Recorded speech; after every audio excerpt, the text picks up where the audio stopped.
My worst habit as a trader is just like everybody, getting greedy, maybe a little too aggressive.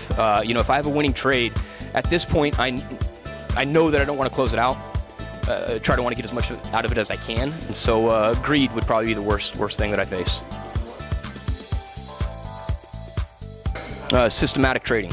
I'll build either an algorithm so I can do it automated, or I'll build a strategy in a discretionary format so that I'm predetermined when I'm coming out of the market. So even if I want to let this thing go to maybe get a little bit more, I won't allow myself to, because I'm following my strategy.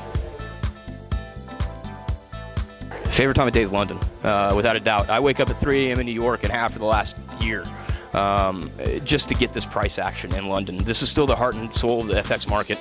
When the U.S. opens, you know, we're getting liquidity from London and the United States. It could get very wild and very chaotic. So I like to try to get my initial positions in before that overlap hits, and London price action is by far and away my favorite. The cable, that's the original. And what I like most about the cable is that speculation is it's such a high part of society in London, in the United Kingdom, that many of the traders in cable are technical traders. And so often we can see a higher degree of support and resistance, or respect for support and resistance at psychological whole numbers. You know, like 160 was a big level on the cable for a long time, 150 more recently. But the amount of price action we can see take place around those levels, it shows us that the cable really is traded by the most articulate traders in the world. And that's where I like to be.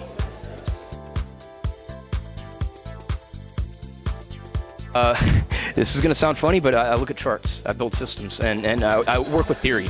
I very much live and breathe this. This is my life. Most days I spend 16 to 18 hours on platforms. Even my significant other, whom I'm going to marry very soon, even she works within the FX industry and completely understands what it is that I do. So I'm very, very lucky to have a better half that supports me in this endeavor. But this is my life, and this is what I do all the time. And I'm off to a flame. I couldn't deny it if I wanted to.